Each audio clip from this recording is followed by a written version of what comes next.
Sunday ആയിട്ട് എന്താ special ഉണ്ടാക്കാമെന്ന് ആലോചിച്ചപ്പോൾ കുറച്ച് മട്ടൺ ഫ്രിഡ്ജിലിരിപ്പുണ്ടായിരുന്നു. എന്നാൽ പിന്നെ അതൊക്കെ വെച്ച് കയ്യിലുള്ള സാധനങ്ങളൊക്കെ വെച്ച് ഒരു തട്ടിക്കൂട്ട് ബിരിയാണി ഉണ്ടാക്കാമെന്ന് വിചാരിച്ചു. അതിൻ്റെ കൂടെ ഒരു കച്ചമ്പറും അതുപോലെ തന്നെ തേങ്ങാ ചമ്മന്തിയും പപ്പടവും അച്ചാറും ഒക്കെ ഉണ്ടായിരുന്നു.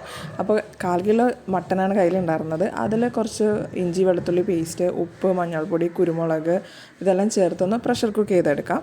അതിനുശേഷം വെള്ളം ചൂടാക്കാൻ വെച്ചിട്ടുണ്ടായിരുന്നു. അരിയുടെ ഇരട്ടി, അതായത് അരി 2 ഗ്ലാസ് ആയിരുന്നു, അതുകൊണ്ട് തന്നെ 4 ഗ്ലാസ് വെള്ളം തിളപ്പിച്ചു. ആ സമയം കൊണ്ട് നെയ്ച്ചോറിനായിട്ട് നെയ്യും ഓയിലും കുറച്ച് ചൂടാക്കിയിട്ട് കയ്യിലുണ്ടായിരുന്ന സ്പൈസസും അതുപോലെ ഒരു പകുതി സബോളയും പച്ചമുളകും ഇട്ട് വഴറ്റിയതിന് ശേഷം 2 ഗ്ലാസ് അരി കഴുകി വാർന്ന് വെച്ചത് ചേർത്ത് ഒരു മിനിറ്റോളം ഹൈ ഫ്ലെയിമിലിട്ട് വഴറ്റിയതിന് ശേഷം ഈ വെള്ളം കൂടെ ചേർത്ത് മൂടി വെച്ച് നല്ല എയർ ടൈറ്റായി മൂടി വെച്ചിട്ട് ലോ ഫ്ലെയിമിൽ ഒരു 8-10 മിനിറ്റ് കൊണ്ട് നെയ്ച്ചോറ് റെഡി ആയിട്ടുണ്ടാവും. നാരങ്ങാനീര് ഉപ്പും കൂടെ ചേർക്കാൻ മറക്കാതെ ചേർക്കണേ. മട്ടൺ മസാലയ്ക്കായിട്ട് ചെറിയുള്ളി ഉപയോഗിക്കുകയാണെന്നുണ്ടെങ്കിൽ അടിപൊളി ടേസ്റ്റ് ആയിരിക്കും. അപ്പോൾ ചെറിയുള്ളി വെളിച്ചെണ്ണയിൽ പച്ചമുളകും വേപ്പിലൊക്കെ കൂടി ചേർത്ത് നന്നായി വഴറ്റിയതിന് ശേഷം ഇഞ്ചി വെളുത്തുള്ളി ഒരു 1.5 ടീസ്പൂൺ ചേർക്കാം.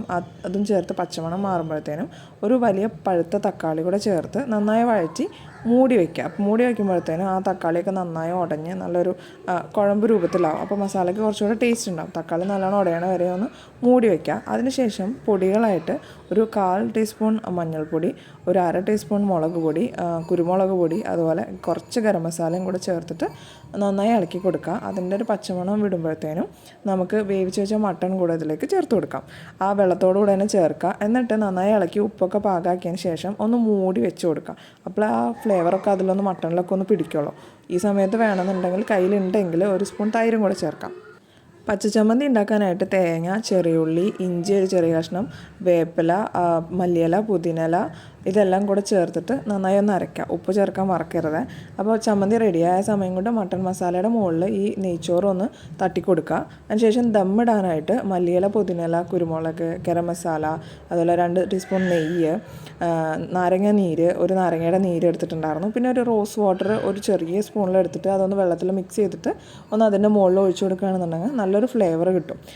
അപ്പോൾ ദമ്മിൽ ഒരു 10-15 മിനിറ്റ് ഒരു ഫ്രൈ പാനിൻ്റെ മുകളിൽ നല്ല ടൈറ്റായിട്ട് അടച്ച് വെച്ചിട്ട് 10-15 മിനിറ്റ് കൊണ്ട് റെഡി ആയിട്ടുണ്ടാവും. അതിനുശേഷം ദമ്മ് പൊട്ടിച്ചിട്ട് നന്നായി മിക്സ് ചെയ്ത് വെക്കാം.